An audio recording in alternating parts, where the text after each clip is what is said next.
राना एहसान अफजल खान साहब, यकीनन पाकिस्तान भी सफारती मार्च पे अपना बहुत अच्छे तरीके से केस लड़ रहा है और पाकिस्तान की पोजीशन पहले भी बड़ी मजबूत थी और फिर जब पाक भारत ताल्लुकात के अंदर ये जंग हुई और वज़ीर ख़ारजा बिलावल भुट्टो भी जो है वो दुनिया भर के दौरे कर रहे हैं। यकीनन पाकिस्तान ने भी बहुत अच्छे तरीके से स्टांस लिया और ईरान को भी सपोर्ट किया और मुखालफत की और यकीनन डिप्लोमेसी से काम लिया गया।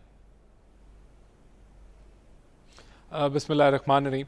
देखिए, पाकिस्तान उन चंद मुल्कों में था कि जिनके अंदर बिल्कुल क्लैरिटी थी और उन्होंने जो इज़राइल की एग्रेशन है उसको अपोज़ किया और ईरान के साथ खड़े रहे। और इसका जो कह लें कि अगर एविडेंस शवाहिद हैं तो वो आपको ईरान की असम्बली ने दी, उसको अप्रीशिएट किया।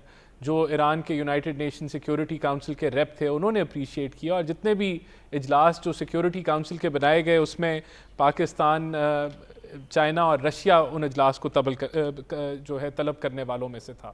तो मेरे ख्याल से सदर से भी आज बात हुई प्राइम मिनिस्टर की, उन्होंने भी अप्रीशिएट की पाकिस्तान की सपोर्ट और ओवरऑल हमने सालिसी की स्टेबिलिटी रीजन के अंदर उसके लिए जो है काविश की कोशिश की जिसमें सब रिकग्नाइज हुए। लेकिन जो ये इंसिडेंट हुआ उससे 3-4 चीज़ें जो हैं वो तय हुई। देखें, नंबर एक, ये जो मिथ थी कि ईरान जो इज़राइल है वो पेनेट्रेबल है, कि आप उसका जो आयरन डोम है, जो डेविड स्लिंग है, जो एरो मिसाइल सिस्टम है, 3 लेयर्ड उनका एंटी मिसाइल सिस्टम है कि कोई भी उसको पेनेट्रेट नहीं कर सकता।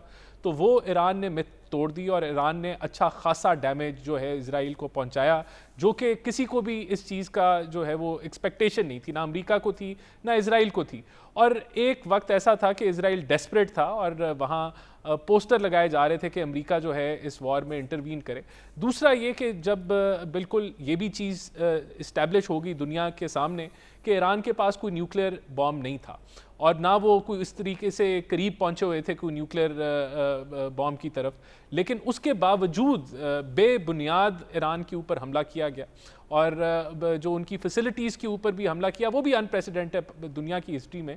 तो ये भी इंटरनेशनल लॉ को जो वीकन किया गया, उसके अंदर जो एक क्रेडिबिलिटी का सवाल उठता है अमेरिका पे, वो भी एक सवाल उठेगा और इसके ऊपर डिबेट होगी। ये डिबेट ख़त्म नहीं होगी, जो कि नहीं होना चाहिए था। और इसको भी पाकिस्तान ने कैटेगोरिकली कंडेम किया कि IAEA के जो रूल्स हैं वो आपने उनको घास नहीं डाली, आपने यूनाइटेड नेशंस के चार्टर को जो है रद्द किया।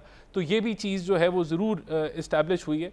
दूसरी देखें, ये तो एक स्टेटेड पॉलिसी थी एक वक्त में यूनाइटेड स्टेट्स की कि ईरान को सरेंडर करना पड़ेगा और इसके अलावा उसके पास कोई जो है वो और रास्ता नहीं है। तो ईरान ने सरेंडर नहीं किया और उसने जवाबी कार्रवाई की।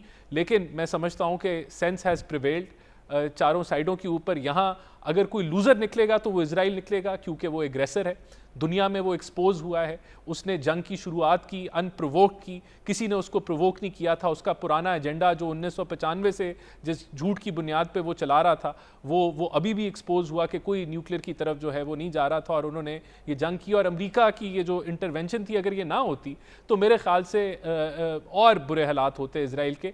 लेकिन मैं समझता हूँ पाकिस्तान, लेकिन सर क्या आपको लगता है कि अमेरिका को अब इंटरवीन करना पड़ना था? जितना बुरा हाल इसराइल का ईरान ने कर दिया था, अब वो उसको मजीद डिले नहीं दे सकते थे। जिस तरह से 2 हफ्ते की बात कर रहे थे सदर डोनाल्ड ट्रंप कि 2 हफ्ते में डिसाइड हो जाएगा और फिर सेकंड डे थर्ड डे ही उन्होंने B-2 बम्बार तैयारे भेज के ये वाली चीज़ की। तो क्या आपको लगता है कि इसराइल इस हद तक तबाह हो चुका था कि वो ज़्यादा आगे वॉर में रह ही नहीं था सकता? देखिए, मेरे ख्याल से वो डेस्परेट थे मदद के लिए, लेकिन जो मदद आई वो नहीं आनी चाहिए थी, क्योंकि ये अपनी US इंटेलिजेंस थी कि इनके पास बॉम्ब नहीं है और ना ये कोई नज़दीक है न्यूक्लियर बॉम्ब डेवलप करने के।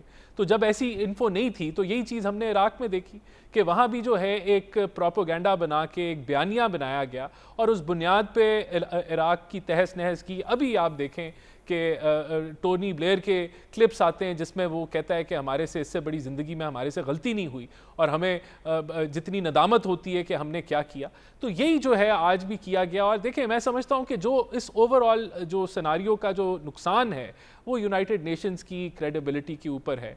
वो दुनिया की जो हिपोक्रेसी है, जो वेस्टर्न ममालिक की हिपोक्रेसी है, जो मैं समझता हूँ कि US की एक हिपोक्रेसी नज़र आई कि वो ख़ुद जो है वो इस बुनियाद पे आए कि हम लोग जो है वो पीस करेंगे, पीस की तरफ काम करेंगे और लेकिन वो एक ऐसी जंग का हिस्सा बने जिससे उनका कोई ताल्लुक नहीं था और जो कोई वजह नहीं थी, कोई अर्जेंसी नहीं थी, कोई जो है, लेकिन अभी भी सर सीज फायर का क्रेडिट तो अभी भी सदर डोनाल्ड ट्रंप ही लेंगे ना। जिस तरह पाक भारत जंग में भी उन्होंने कहा जी कि मैंने सीज फायर कराया, तो इस दफा भी उन्होंने सीज फायर का ट्वीट उन्होंने ही किया कि भी सीज फायर हो चुका हुआ है, 12 घंटे तक सब बंद हो जाएगा।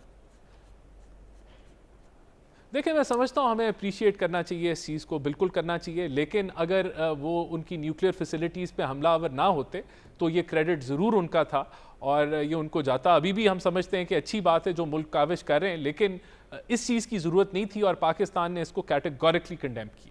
बिल्कुल सर, ठीक है सर, आपका पॉइंट आ गया।